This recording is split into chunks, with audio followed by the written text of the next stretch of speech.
Diego Simeone ne fera pas obstacle à un départ de Julián Álvarez. C'était annoncé depuis des semaines maintenant. Un coach normalement constitué n'accepte pas de garder un joueur qui a montré l'envie de partir. Le joueur n'est pas impliqué dans ton projet sportif. Où tu veux aller? Qu'est-ce que tu veux construire avec ce genre de profil qui ont manifesté leur envie de partir? Il n'y a rien à gratter avec ce genre de profil. Grimaldo qui continue à faire le forcing pour un retour en Espagne, ou encore la première offre de Barcelone pour le jeune défenseur Lukeba. On va parler de tout ça durant cette vidéo Actualité les Blaugrana. Juste avant de commencer, n'oubliez pas le petit like, le petit abonnement, et on va parler mercato, même si les nouvelles ne sont pas non plus hors normes. Deco nous a habitués à mieux. Il y a quelques semaines, c'était la folie totale. J'étais surexcité du mercato du FC Barcelone.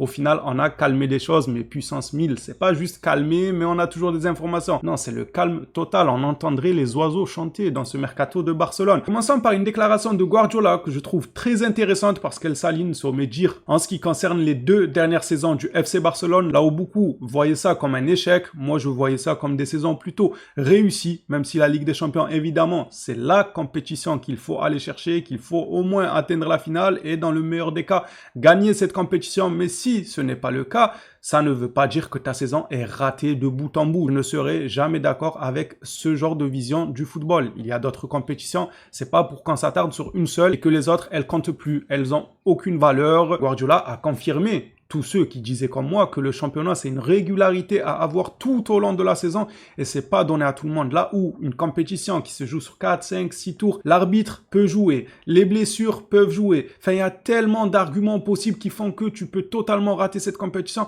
alors que le championnat c'est sur la durée. Tu te dois d'être performant chaque week-end, il faut être au rendez-vous. Il faut pas rabaisser ça. On va lire ensemble, je trouve ça intéressant de vous passer l'information.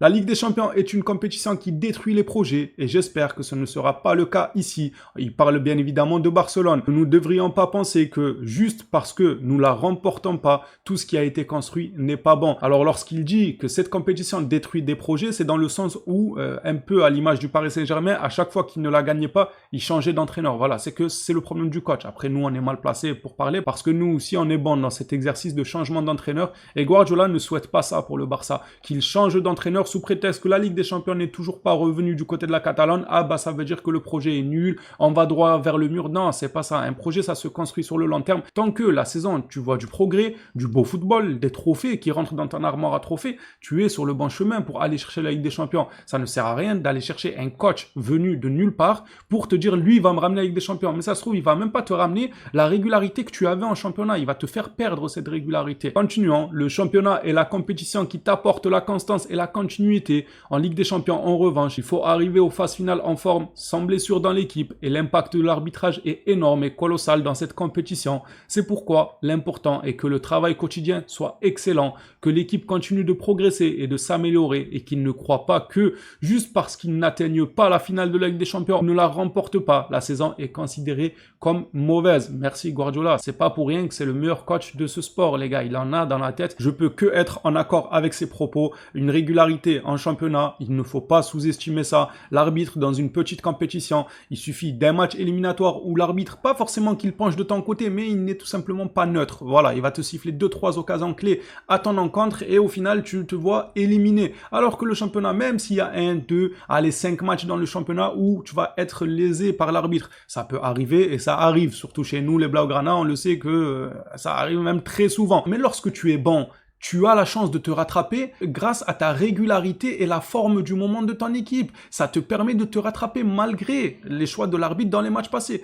En Ligue des Champions, non, tu arrives en demi-finale, l'arbitre il fait les mauvais choix, on l'a vu avec l'Inter, hop, t'es éliminé. Voilà, ça veut dire quoi? Ça veut dire que tu as raté ta saison, que ton équipe n'est pas bonne, que tu t'es mal entraîné. Pas du tout. Il y a trop de facteurs dans ce genre de compétition. Attention, je ne dis pas là que c'est une excuse pour ne jamais la gagner. C'est tant mieux que le Barça la gagne pas. Non, loin de là. Je veux qu'elle revienne. C'est la compétition la plus importante, qu'on le veuille ou non. Ça, c'est un fait. Maintenant, c'est pas la compétition qui fait que ta saison est ratée ou pas. Pour finir, ce qui détermine la base pour évaluer si la saison est bonne ou non, c'est le championnat, selon Guardiola. Êtes-vous d'accord avec la vision du football de Guardiola et de Cavagier, du coup, au passage? Eh oui, les gars, pourquoi il y a que Guardiola qu'on doit créditer? Moi aussi, à la fin de la saison, je vous ai dit que le championnat, c'est c'est pas à sous-estimer, que c'est une régularité, que les compétitions à tour éliminatoire, ça se joue sur des détails. Enfin bref, dites-moi ce que vous en pensez, vous, de votre côté, de ce que Guardiola a déclaré aujourd'hui. Je sais qu'il y en a qui ont comme baromètre uniquement la Ligue des Champions. Si tu ne gagnes pas la Ligue des Champions, ta saison, elle est à mettre à la poubelle. On en parle dans l'espace commentaire et on continue avec l'actualité. Toujours avec Pep Guardiola, il ne nie pas le départ de Bernardo Silva. Bon, en même temps, il a plus de contrat, donc il ne peut pas le nier, mais il ne nie pas qu'il va vers Barcelone. Il aurait pu tout simplement dire que non, je sais pas où il va aller et tout,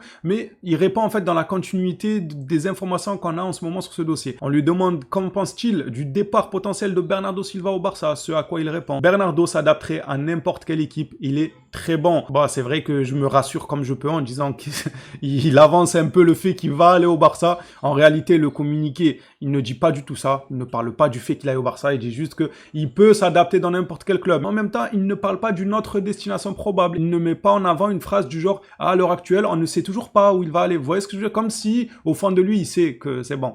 Bernardo lui a fait part de ses envies, etc. C'est normal, ils doivent communiquer. Ça a été son coach pendant de longues années. Encore heureux qu'il est parti le sonder pour son choix d'avenir, etc. C'est quelque chose de totalement normal. Bernardo Silva pourrait s'adapter dans n'importe quel club. D'ailleurs, Casado, lui, s'est confirmé qu'il veut quitter le club.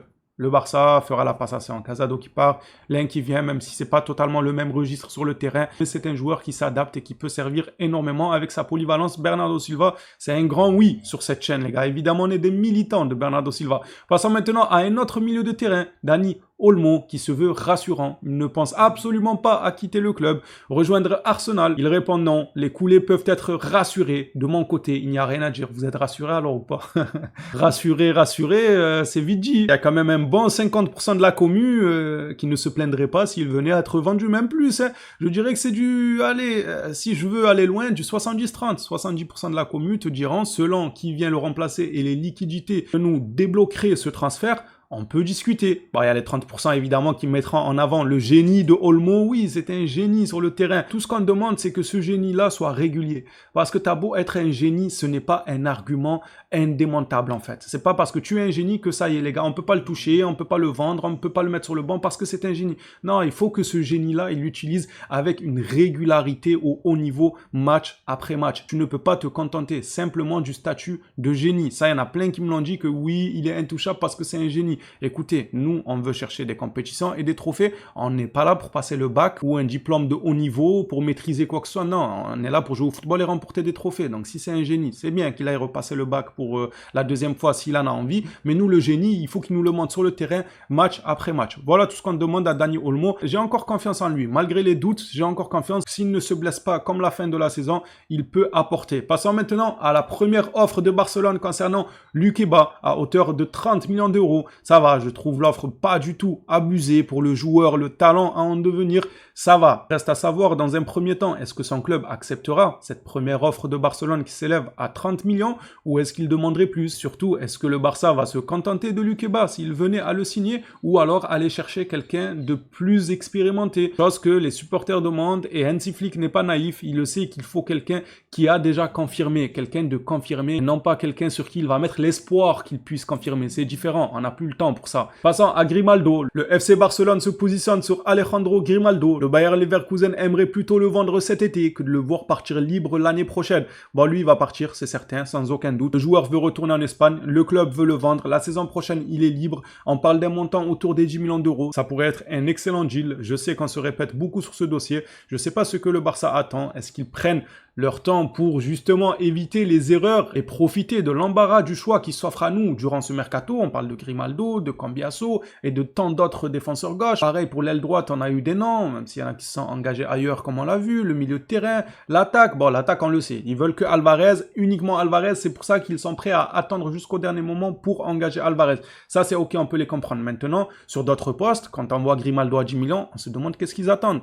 J'ose espérer qu'ils ne veulent pas faire d'erreur, ils prennent leur temps, ils ont les accords des joueurs de côté, mais ils les font patienter, histoire d'être sûr à 100% que c'est le joueur qui convient au projet du FC Barcelone. Pour terminer cette vidéo actualité, voici l'information qui dit que Simeone ne retiendra pas Alvarez. Diego Simeone ne fera pas obstacle à un départ de Julián Alvarez cet été. L'entraîneur argentin ne souhaite pas conserver des joueurs qui n'ont plus envie de rester. Et ça, c'est la marque de tous les grands coachs. Pour moi, Simeone est quand même un grand coach en réalité. Voilà, si on se veut être objectif, c'est un grand coach. Et ce genre de déclaration déclaration-là ne m'étonne pas vis-à-vis de lui parce que n'importe quel grand coach dans n'importe quel grand club, il ne garderait pas un joueur contre sa volonté parce que c'est contre-productif. Je sais pas en quelle langue il faut que je le dise, mais il n'y a rien de plus logique que ça. Genre, quand je vois ce genre d'informations, je me dis pas, waouh, ça m'étonne. Non, je me dis juste que le coach est compétent, il a la tête sur les épaules, il veut construire un projet et tu ne construis pas un projet avec quelqu'un qui n'a pas envie d'être avec toi. C'est totalement logique. La marque des grands. Maintenant, on a eu des informations aussi qui circulent comme quoi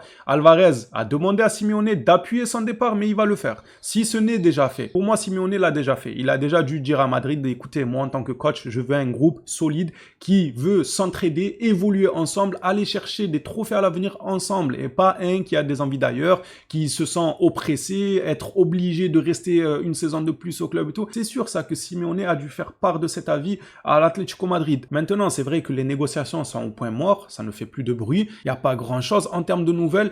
Hâte de voir comment tout ça va être débouché. Est-ce que d'un coup, on aura une nouvelle offre, une deuxième offre de Barcelone qui n'a toujours pas vu le jour. Il prépare cette offre, mais il n'y a toujours rien pour le moment. À part la première que nous avons envoyée de 100 millions, qui n'a même pas été reçue, je crois, par l'Atlético Madrid. Elle s'est perdue en route tellement que le club ne l'a pas considérée. Ils l'ont pas regardé. Franchement, ils ont laissé un vu. Voilà, on leur a envoyé par mail, apparemment, de ce que j'ai vu. Le Alemani, là, il a dû voir le mail. Il a même pas ouvert. Il a laissé le mail non ouvert. Enfin, voilà, quoi. Elle n'a pas été considérée. Le Barça préparerait une deuxième offre. Hâte de voir à quel montant s'élève-t-elle. Est-ce que c'est le fameux joueur mystère par rapport à l'information d'hier? 160 millions, j'ai vu qu'il y en a beaucoup qui ont grincé des dents en me disant mais jamais de la vie 160 millions pour Alvarez en fait. Je sais bien que c'est une grosse somme, les heures à venir, plutôt les jours voire les semaines à venir, vu comment c'est au point mort et que la Coupe du Monde approche à grands pas, ça m'étonnerait qu'on ait des nouvelles qui fassent avancer le dossier rapidement. On aura certainement toujours des petites informations qui se répètent. Cela permettra d'un côté à l'Atlético Madrid d'asseoir entre guillemets sa dominance dans le dossier en disant non, nous on veut pas négocier, on considère pas votre première offre et tout. Ils font passer un peu la tempête et après, ils se retrouveront obligés de venir discuter. Peut-être que ça fera du bien à leur ego, ce moment-là où ils ne calculent pas le Barça, ils ne répondent pas, tout ça, tout ça. Mais en fin de compte, ils se verront obligés de venir négocier avec Barcelone. Et peut-être que le Barça le sait bien, qu'après la Coupe du Monde, il n'y a aucune raison que Madrid ne négocie pas au vu de l'envie grandiose de partir de Julián Alvarez. Le mec, il veut que ça. Même si vous savez très bien à quel point j'estime que c'est important qu'ils le disent publiquement pour faire avancer les choses. On verra bien. Soit il le dira publiquement, soit après le mondial, l'Atlético Madrid enlèvera un peu d'ego dans ce dossier pour aller négocier et empocher un joli chèque. Parce qu'on parle beaucoup du Barça qui pourrait recruter un très bon joueur, mais c'est pas gratuit non plus. L'Atlético Madrid aura un joli chèque. Ils auront de quoi faire pour aller chercher un nouveau remplaçant et à plusieurs postes même. Ils pourraient s'acheter des neufs, des milieux, des défenseurs. Enfin, ça fait toujours du bien de recevoir 130 millions. C'est juste énorme. Même 130 millions, il y a des supporters qui ne veulent pas entendre parler de cette somme. Ils auront quand même de quoi faire. Voilà, ils ne se font pas non plus arnaquer, quoi. Même pas du tout, là. En réalité, loin de là. Les phénomènes, ça sera tout pour cette vidéo actualité. On n'a pas grand chose ces derniers temps. J'espère que ça va bouger dans les jours à venir. N'hésitez pas à suivre l'aventure à mes côtés avec un petit like, un petit abonnement. Ça soutient la chaîne. Ça me donnera envie et un retour sur le travail effectué sur ma chaîne. Merci à tous ceux qui le feront. On s'attrape à la prochaine vidéo sur le Barça. D'ici là, prenez soin de vous, les Blaugrana.